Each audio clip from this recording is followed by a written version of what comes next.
तोके एक दावा करत बानी, आपन प्यार हम हासिल करके रहब। ई हमार हीरो बा, ई बात अब हम साबित करके रहब। नाग पंचमी आ रहल बा और ओ दिन तोहार हर झूठ से पर्दा उठ जाई।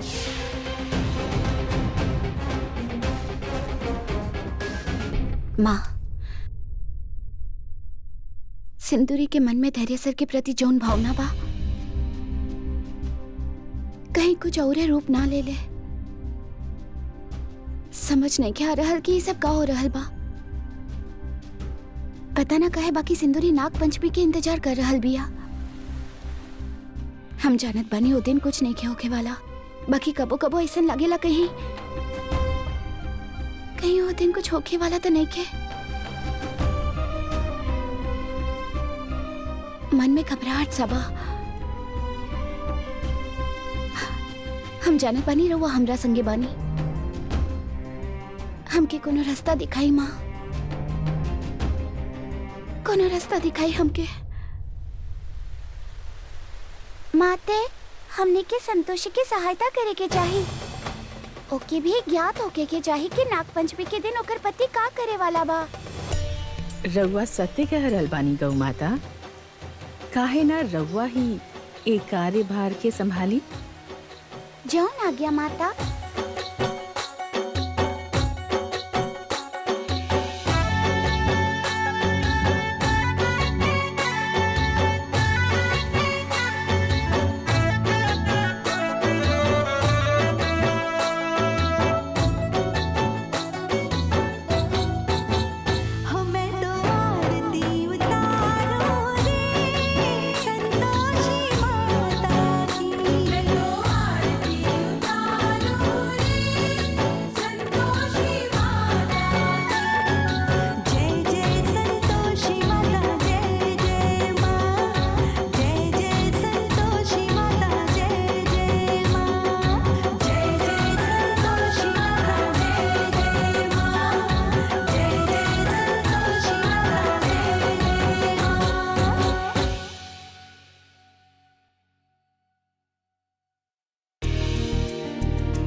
हम नहीं जानत हम का करब, बाकी इतना जानत बानी कि हमार और हमरा पति के बीच के रिश्ता के बचावे खातिर सिंदूरी तका कोनो भी मुसीबत से लड़ जाई। बाकी आपन और धैर्य सर के बीच के रिश्ता पर आंच ना आवे देव।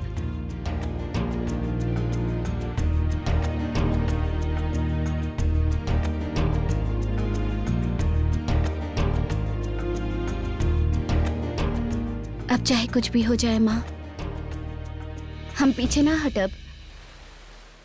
अब यदि आग में आग बन के भी कूदे के पड़े तो अपन सुहाग खातिर भी करब, बाकी पीछे ना हटब। अपन आशीर्वाद बनवले रखब माँ। हमार आशीर्वाद सदैव तोहरा संगे बा संतोषी। कहाँ रहलो तू? हम कब से तोरा के ढूंढ रहा नहीं। कमरा में रहनी, पूजा करत रहनी। अच्छा लिसन, तोरा से को बात करे कर है। बोली। हमरा के पता बा कि तू आजकल परेशान रहे लो। तोहार याददाश्त पर भी इतनी फर्क पड़ल बा कि उम्मीद बा कि तू नागपंचमी वाला बात ना भूलबू ना।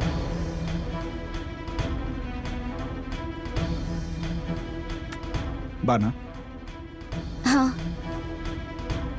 ऐसा कौन सा जरूरी बात बा नाग पंचमी से जुड़ल जौन हमके याद नहीं के?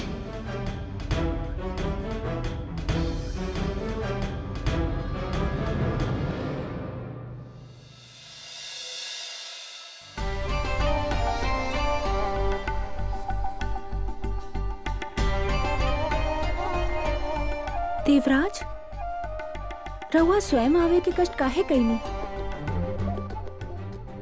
यदि हम सत्य कहीं देवी तो हम ही हमारा और सौंदर्य के प्रशंसा करे आइल बानी। रउआ हमार बाहरी रूप के प्रशंसा कइल चाहत बानी या हमार मन के सौंदर्य के? जब दोनों ही इतना अद्भुत होखे तो कोनो एक के प्रशंसा कैसे कही जा सकेला? वैसे हम राउर विचार से अत्यधिक प्रभावित भइल बानी। ऐसे हम रउआ के देवलोक के भ्रमण करवावल चाहत बानी। रउआ जब सहज हो जाए तो हमके बता दे, हम तत्काल व्यवस्था करवा दे।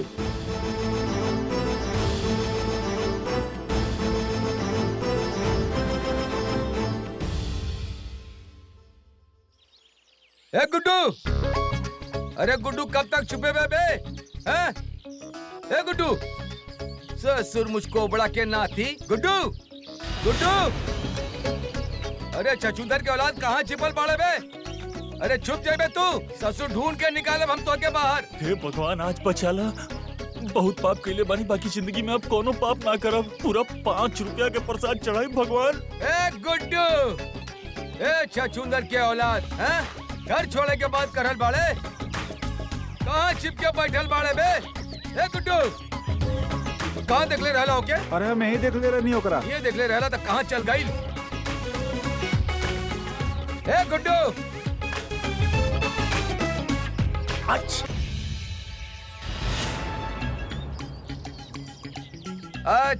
बेटा गुड्डू, ससुर बाप से बचे खातिर ऊपर जाके बैठल बाड़े, नीचे उतर। पापा हम नीचे ना आइब, रुआ मारब। अरे मारब ना बेटा, बहुत प्यार करब। तू नीचे आवा एक बार, बस आजा नीचे। पापा हम नीचे ना आइब, जब तक रहुआ हमके अलग रह के इजाजत ना देब हम नीचे ना आइब। अच्छा अच्छा, इजाजत चाहिए तो के है? अब बचपन तो हर गइल ना, अलग रहबा तू। नीचे आवा। अबे नीचे आइबे के है? पापा लग गई पापा, हम रहो बेटा लड़की का। अरे पापा लग रहा पापा। अरे पापा, अरे बेटा का कर रहल बानी, बचाई ना हमके। अरे पापा, छोड़ के जाइबा तू? अरे पापा लग रहा, छोड़ के जाइबा? गुड्डू बेटा, यदि अभी पासा ना पलटा ना तो पापा तोहर बैंड बजा दी हैं। पापा माफ कर दी हमके पापा, अब हम कहीं ना जाए, हम पक्का कसम खात बानी पापा। अरे कहीं तब जाइबा जब यहाँ से नीचे उतरबा, वो भी सही सलामत। नीचे आवा तू। पापा वो हमारा आइडिया ना रहल। हम रउआ के बोलले रहनी ना हमार बियाह मत कराइयो लड़की के संगे। वो हमके राउत बहुरिया हमके ऐसन करे के आइडिया दिला था, हम ना करती। अरे भैया, ई लड़का और एकर बहुरानी मिलके हमार नाक में और पता न कहाँ दर्द कर रखले बाड़े यार। अब तू नीचे आवा पहले। गुड्डू बेटा, यदि पापा ऊपर चढ़ गई ना तू ऊपर पहुंची बा। हाँ अरे तू नीचे आवा, हम तो क्या बता रहल बानी कि तू एक बार नीचे आइबा कि ना? अच्छा ठीक बा पापा, पहले रउआ ई डंडा फेंकी। डंडा हम नीचे फेंकत बानी, तो के का लागत बा? हम ऊपर ना आ सकेनी, हम ऊपर आवत बानी। अभी अरे रुका। पापा अच्छा ठीक बा आ रहल बानी। नारायण नारायण, नागलोक के राजकुमारी स्वर्ण रेखा के हमार सादर प्रणाम। अहो भाग्य हमार, जौन संपूर्ण ब्रह्मांड में भ्रमण करे वाले देव ऋषि नारद के दर्शन प्राप्त भइल। बताई कौन प्रयोजन से राउर आगमन भइल बा? नारायण नारायण देवी, हम कोनो विशेष प्रयोजन से नहीं आइल। हम तो बस इमा से भ्रमण करत रहनी तो सोचनी रउआ से भेंट करत चली। रउआ देवलोक के अतिथि तबानी। वैसे देवी, हमके ही प्रतीत होखत बा कि रउआ देवराज इंद्र के हृदय में विशेष स्थान रखत बानी। यही से तो राव रहे के व्यवस्था अत्यंत ही भव्यता से कैले बाड़े। देवी, राव मुख मंडल के देख के तई भी प्रतीत होखत बा कि रउआ भी देवराज इंद्र के अपना हृदय में स्थान दे ही देले बानी। नारायण नारायण। ए महल से प्रभावित होकर हमरा खातिर साधारण बात बा। इसे कहीं अधिक सुंदर भव्य महलन के राजा हमार प्रतीक्षा कर रहल बाड़े। किंतु हमार प्रेम केवल वही के मिली जे हमरा हृदय पर विजय प्राप्त करी। बाहरी सुंदरता के मुंह में उलझे वाला के वरण हम ना करब। वैसे देव ऋषि जी देवी। काहे न महल के भ्रमण करत वार्तालाप कइल जाए। नारायण नारायण, हमके क्षमा करी देवी, किंतु आज हमके ब्रह्मदेव के कार्यवश कहीं जाए के बा। किंतु हम रउआ के वचन देत बानी कि शीघ्र, अति शीघ्र ही रउआ से पुनः भेंट करब। अब हमके आज्ञा दी देवी। नारायण नारायण।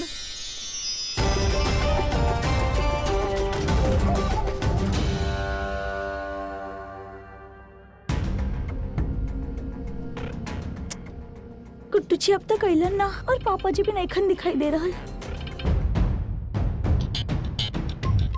बहुरानी, हम सुन ले बानी कि तोहरा पर और तोहर पति पर अलग होके के भूत सवार बा। अब देखो फैसला ले बाड़ू ना तो ऊपर टिकल रही हो। हाँ, तभी तो सुखी रहबू और अपन सास के किटकिट से भी बचबू। हाँ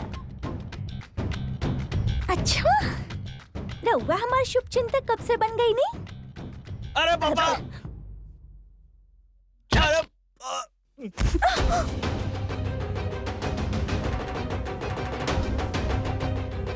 ए बहुरानी, बहुत पर निकल आयल बाना तोहार। हाँ, हमार बेटा के तू ही भड़कौले बाड़ू ना घर से जाए खातिर।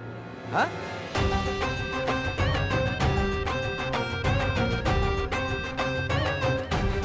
ना पापा जी, हम ऐसा कुछ ना कहनी।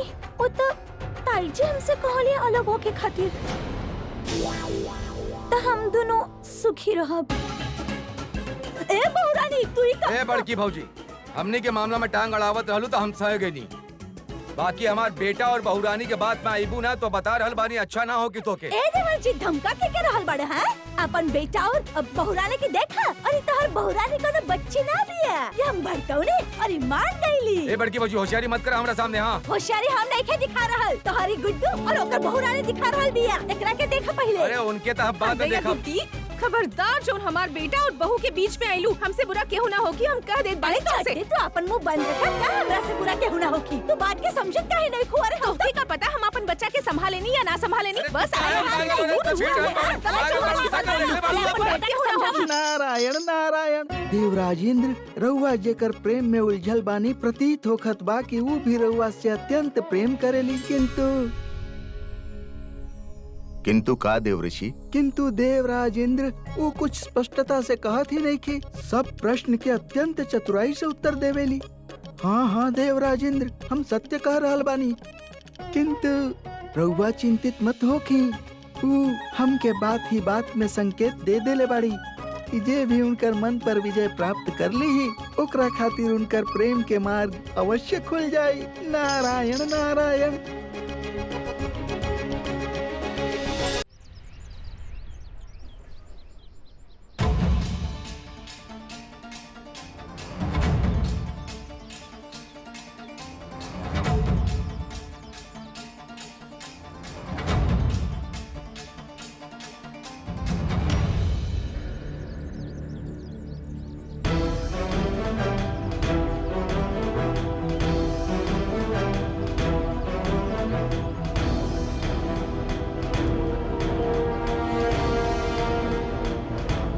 भैया एगो पूजा के टोकरी दी। हाँ,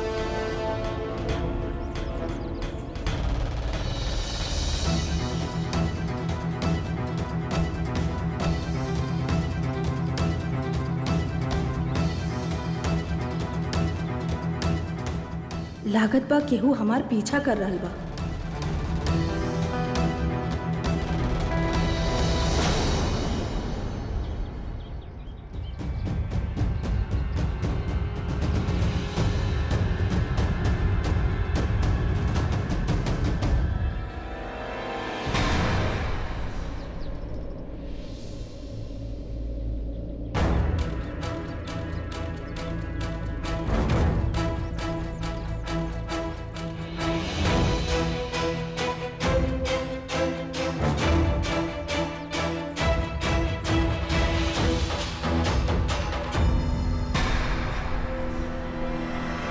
एके बा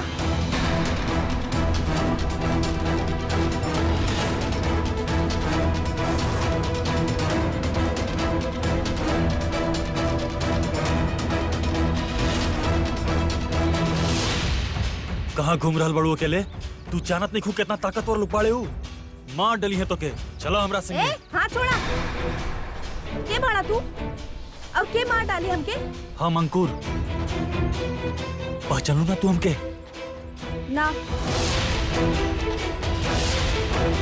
का वाकई में तू हमके ना पहचान लू? अरे बोलनी ना पहचाननी। डॉक्टर सही कहत रहे, एक एक कुछ भी याद नहीं खे। चल अब हटा हमारे रास्ता से, जाए दे हमके।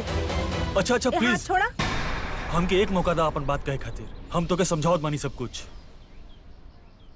ठीक बा, बोला। तोहार नाम सिंदूरी बा। जौन समय हमार माँ के कत्ल भई रहल, तू हमरा माँ के संगे रहलू। यही से ऊ कातिल तोहरा पीछे पड़ गई रहले और तोहरा ऊपर जानलेवा हमला भी कइले ऊ लोग। फिर भी तू बच गेलू। और हम ही बानी जे तोहर कब से इलाज करवा रहल बा। अब कुछ याद आइल तो के? तू पागल बाड़ा का? कुछ भी बोलने जा रहल बाड़ा? के करी हमरा पर हमला? और एक बात ना याद रखिया, हम ना केहू से ना डरेनी, समझला? चल जा यहाँ से, ना था ई सैंडल देख रहल बाड़ा ना, यही से तोर भरता बना दे। चला हटा। सिंदूरी, कैसे भी करके सिंदूरी की याददाश्त वापस लावे के होखी। ये हमार माँ के खूनी के पहचाने ले एकर पीछा करत बानी। होखे ना होखे, सिंदूरी के ऊ सब बात पक्का पता बा जौन हम याददाश्त आवे से पहले धैर्य सर से कहले रहनी। ऐसे हाथ पर हाथ धर के बैठे से कुछ भी ना होखे। कुछ तो करे के होखे हमके। बाकी का?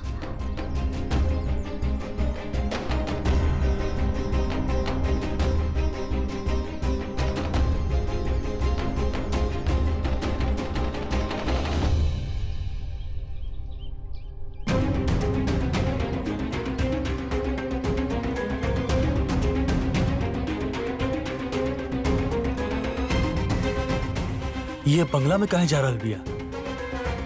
पता करे के पड़ी।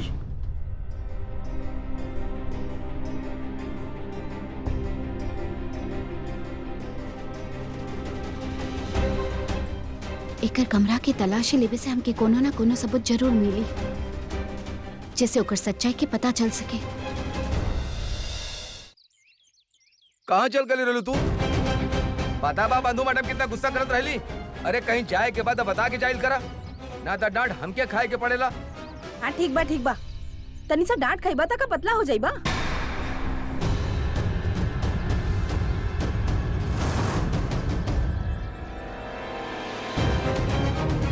लागत बाई यहाँ पर रह रहल बिया।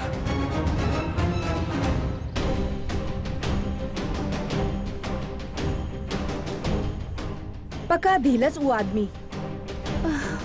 एगो काम करत बानी, अपन कमरा में पहले आराम कर लेत बानी, फिर सोचत बानी का करे के बा। ऐसे ढूंढे से तो हमके कुछ ना मिली।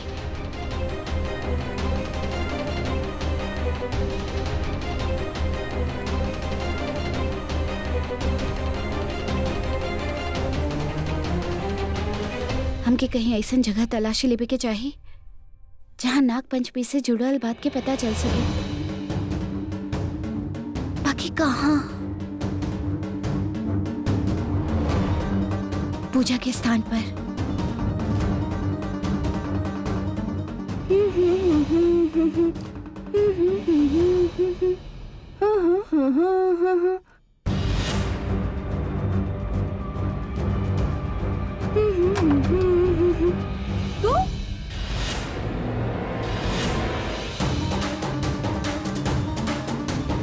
तू हमरा कमरा में का कर रहल बाड़ू? तो के ही देखे आयल रहनी। अच्छा, काहे भला? ई कहे कि हमार पति के पीछा छोड़ दो। अरे यार, फिर उहे बात। ना छोड़ब। का कर लेबू? करे के तो बहुत कुछ कर सकेनी। कहे की बात जब पति पर आवेला ना, तो पत्नी जिद पर आ जाले, और पत्नी जिद पर आ जाए तो कुछ भी कर सके।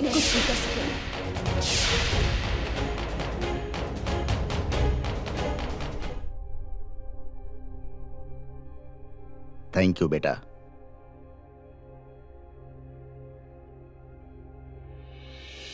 काबिल संतोषी, तू आजकल टेंशन में घूमा ताड़ू का भाई? अरे जब से वो पागल लड़की घर में आयल बिया, संतोषी बड़ी परेशान रहले। हाँ पापा, सही में। दरिया सर, एगो बात कहल चाहत रहनी। काहे ना हमने सिंदूरी के फोटो अखबार में छपवा दी है, ऐसे पता चल सकी कि ओकर घरे वाला के बाड़े या फिर दूर के कोनो रिश्तेदार जे जानत होखे। और हो सकेला हमने के ये भी पता चल सके कि यहाँ एक घर में आवे के ओकर मकसद का बा। बाकी एगो बात समझ में नहीं आ रहा, ओकरा के हमने के बारे में इतना सब कैसे पता? देखिए वो सब तो नहीं पता, बाकी हमरा खातिर एक बार ओकर फोटो अखबार में छपवा दी है। हमके लागत बा वहाँ से कोनो ना कोनो जानकारी जरूर मिली। काहे कि हम इतना तो जानत बानी कि वो सच तो नहीं बोल रहा, कुछ तो कहानी बा एकरा पीछे। ठीक बा, तू टेंशन मत ला, हम आजे कोनो अखबार वाले से बात करत नहीं। ओकर कौनो जरूरत नहीं है।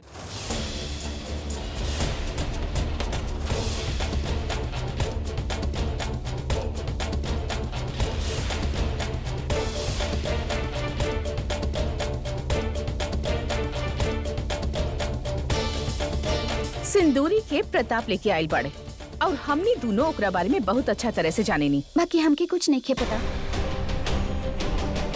और फिलहाल बात हमारे पति से जुड़ल बा। ऐसे हमके भी ओकरा बारे में जानल उतने जरूरी बा जितना राउर।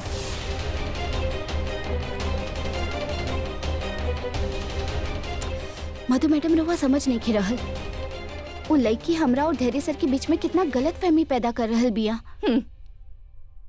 रउआ लोगन के तो हर बात से प्रॉब्लम हो खेला, बाकी एक बात हमार रउआ लोग कान खोल के सुन ली ही कि सिंदूरी कहीं ना जाए।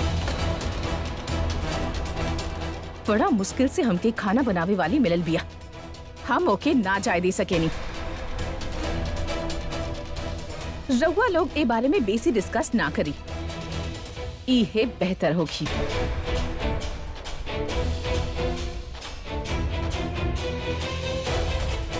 और वैसे भी संतोषी, शतरंज के एक खेल में सिंदूरी हमरा खातिर वजीर के काम कर रहा बिया, हम ओके अपन हाथ से कैसे जाय दे सकेनी।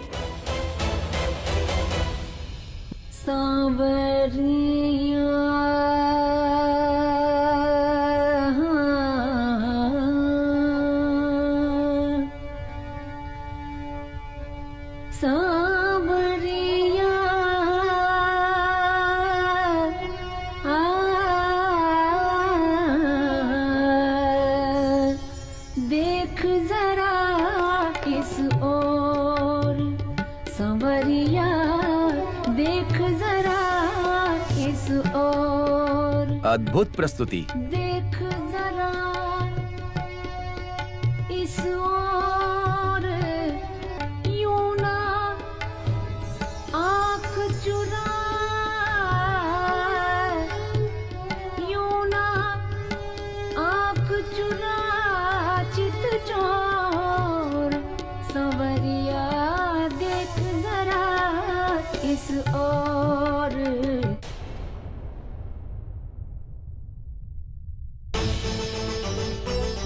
क्षमा करी देवी, आज संगीत सभा में हम आनंदित नहीं की हो रहा। हम राउर कला के आनंद कोनो अन्य दिन ले। ये देवराज इंद्र के का हो गए? ए प्रकार के व्यवहार तो पहले कभी ना कैलन। देवेंद्र की जय होखे। नागलोक की राजकुमारी स्वर्ण रेखा रउआ समक्ष उपस्थित होके के आज्ञा चाहत बाड़ी। उनके सम्मान के साथ ले आवल जाए।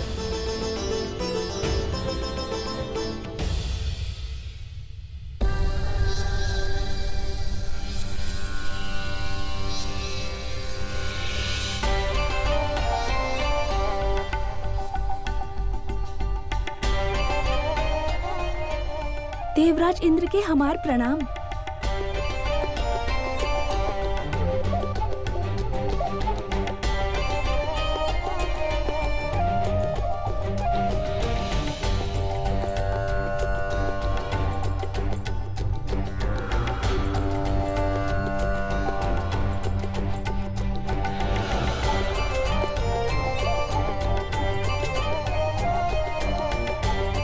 देवी, इंद्र सभा में राउर स्वागत बा।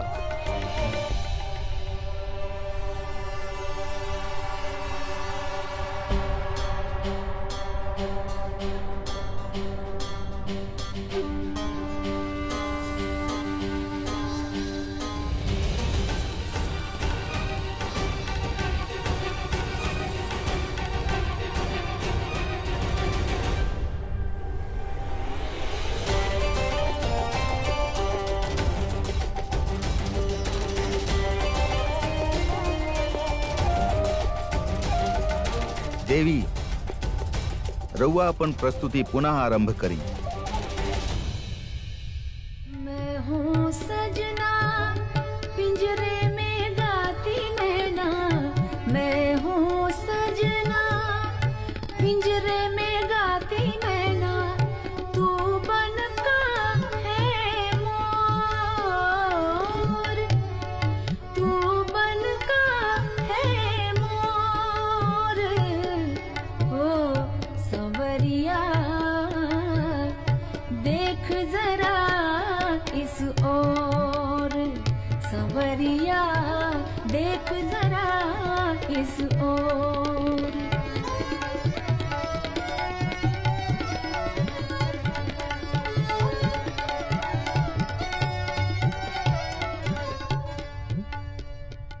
बहुत सुंदर प्रस्तुति रहल, मन आनंदित हो गई। सत्य कहनी रहुआ। देवराजेंद्र, हम रउआ के आपन आतिथ्य स्वीकार करे हेतु निमंत्रण देवे आइल बानी। हम के राउर निमंत्रण स्वीकार बा।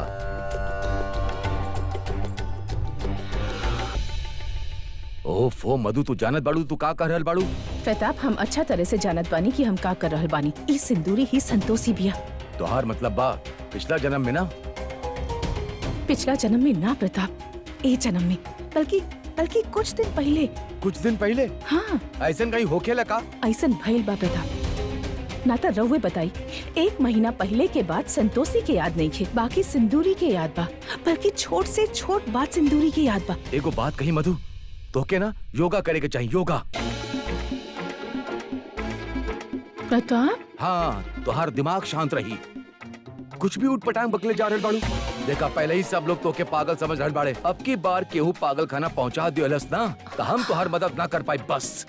अरे प्रताप, हमरा पर विश्वास करे के बजाय रहुआ हमके डरा रहल बानी। हम डरा नहीं की रहल बाबा, सच बात कर रहल बानी।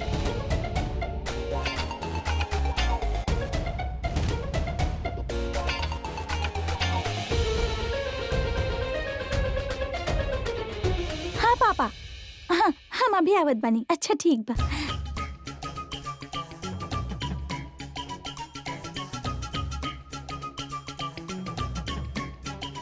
गुड्डू जी उठी ना, गुड्डू जी उठी, गुड्डू जी उठी ना। अरे काहे परेशान कर रहल बाड़ू शर्मिली, सुते ना यार। गुड्डू जी उठी ना, हमने के पापा के लगी जाए के बा, अभी वो बोलौले बाड़े।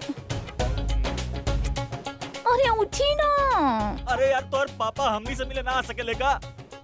ना, वो कहले बड़े कि उनके घर के खुसट लोगन के शक्ल नहीं खे देखे के। उठी ना, चली। हाँ तो जाके बोल दो, हमके भी उनके खुसट शकल नहीं खे देखे के। जा बोल दो, हम ना आई मिले। अरे उठी ना प्लीज गुड्डू जी, गुड्डू जी चली ना। अरे गुड्डू जी।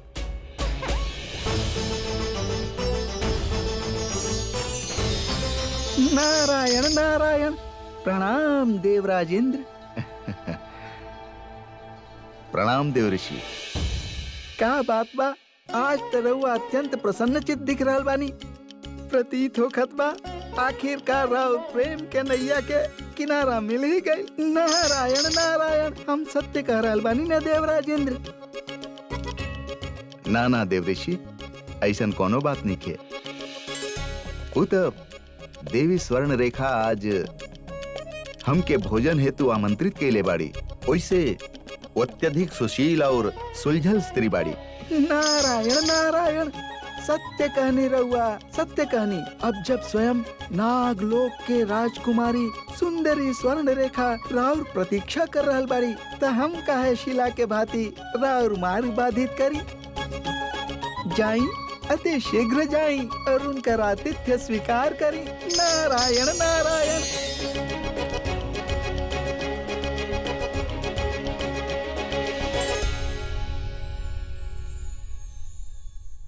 हम राउर सब फाइल इकट्ठा कर देले बानी, रहुआ एक बार देख ले। संतोषी माँ के आशीर्वाद से एक बार राउर मीटिंग जरूर सफल होगी। अच्छा संतोषी, हमरा लेट हो रहा बा, फटाफट टाई बांधा। टाई टाई कैसे बांधल जाला हमके आवेला ना। तोरा के टाई बांधे ना आवेला? ना हम सिखा देता नहीं।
बाकी के हम बाद में शिकायत हो रहा, ठीक बा? चल, बहुत लेट हो गया हमरा आज। अच्छा तू फटाफट सारा जन पेपर बा वो फाइल में डाल दा और बैग में डाल दा।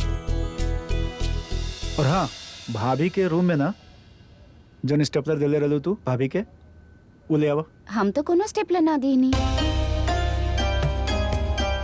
अरे याद ना बा, तू ही दिले रहलू वो दिन भाभी के, हमरा सामने ही तू ही दिले रहलू वो दिन। कुछो याद ना रहेला तोरा? ना, हमके तो ऐसा कुछ याद नहीं खे। तोरा कुछो याद ना रहेला? तू सब कुछ भुला जालू। बाकी इस समय जाइब कैसे उनका कमरा में? मधु मैडम होके नहीं ना? ईला स्टेपलर।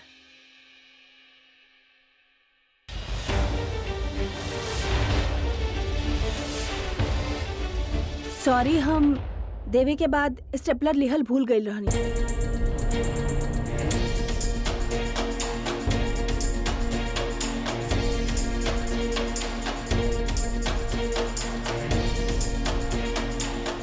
एक बार गलती हो गई।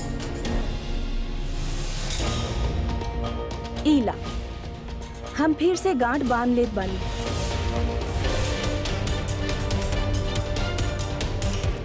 और हाँ, हमके नाग पंचमी वाला बात याद बा।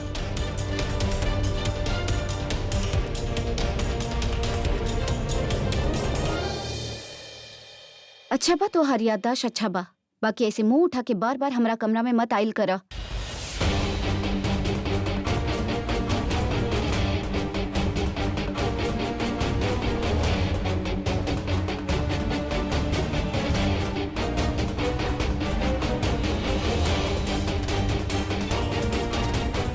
अरे शांत हो जा, चल गई लियू, रिलैक्स। वैसे एक बात तबा, तोहरा से ज्यादा ओकरा के सब कुछ याद रहेला कि का चीज कहाँ रखल बा।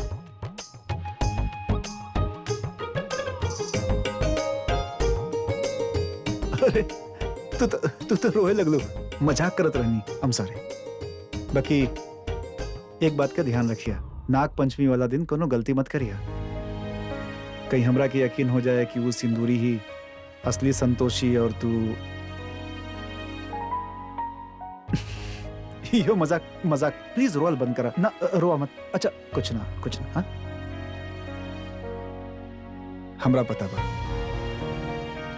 हमार संतोषी कबो केहू से हार ना सकेले। हमरा वो उम्मीद पर खरा उतरे के कोशिश करब धैर्य सर। माते, ई कन्या संतोषी और ओकरा पति के बीच फूट डालल प्रारंभ कर देले बिया। माते, यदि शीघ्र ही ओके सहायता ना मिलल तो ओकरा खातिर कठिनाई बढ़ जाई। गौ माता, संतोषी के कठिनाई से बचावे खातिर हमके प्रयास करे के होखी और ओकरा खातिर हमके राउर सहायता के आवश्यकता पड़ी। माते, राउर सहायता कईल हमार सौभाग्य होखी। हम नाग पंचमी पर होखे वाला परीक्षा के हल ढूंढत बानी और रउआ के बतावत बानी कि राउर का भूमिका होगी।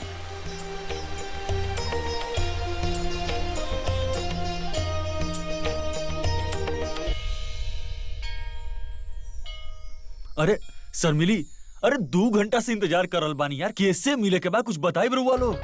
बतावत बानी। अरे दरोगा जी, माफ करब, आवे में तनी देर हो गई। अरे रउआ इतना देर से आइल बानी, कुछ चाय शाय मंगवाल जाए? अब ना, रउआ बस वो काम करवा दी हूँ। का काम करवा दे? ये ली। ई का बा साहब? बस ऐसा समझ ली रउआ खातिर लॉटरी के टिकट भाई, जेके पाके रउआ लगे तुरंत पैसा आवे लागी।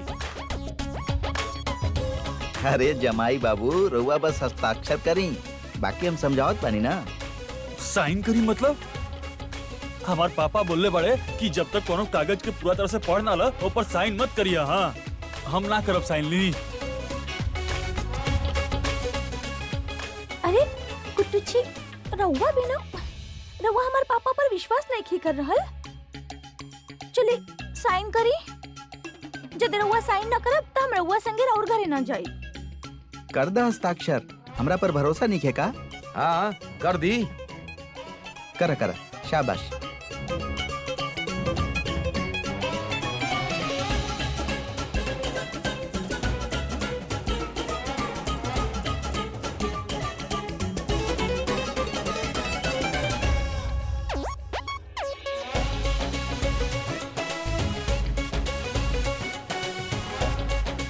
ये ली राउर साइन की कीमत।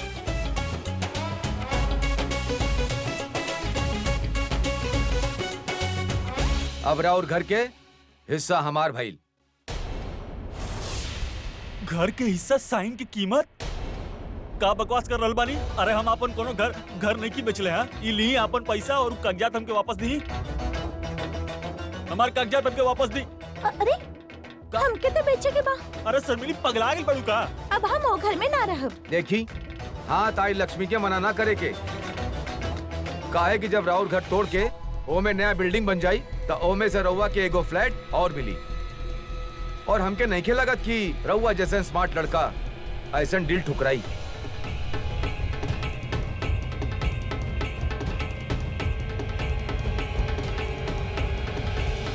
का बात बा बेटी, आज तो इतना घबराइल काहे बाड़ू? काका सिंदूरी धैर्य सर के नागपंचमी के दिन कुछ करे खातिर कहले बिया। धैर्य सर नागपंचमी वाला दिन परीक्षा ली है और तय करी है कि असली संतोषी के बिया। अरे कैसन पागलपन बा? यदि हमके नागपंचमी से जुड़ल बात याद ना आयल तो सिंदूरी के अपन पत्नी मान ली है। धैर्य के दिमाग खराब हो गई बा। लड़की के चक्कर में वो खुद उल्टा सीधा बात करे लगल बा। अरे बेटी तू चिंता मत कर, हम आज मधु से कह के वो लड़की के घर से निकलवावत बानी। बाकी काका हमके एक बात नहीं के समझ आ रहल, ये अचानक धैर्य सर के का हो गइल बा? अचानक से वो हमके इतना पसंद करे लगले, बात बात पर हमारा हाथ पकड़ ले ले, कुछ कहा तो गुस्सा भी ना करे ले, बल्कि समझावे ले। इतना बदलाव कैसे हो गया बा उनकरा में? बेटी बदलाव ओकरा में ऐसे बा काहे कि तू बदल गिल बा। कहाँ काका, हम तो वैसे ही बानी। हम जानत बानी कि तो कैसन लगत बाबा की इतनी देखा।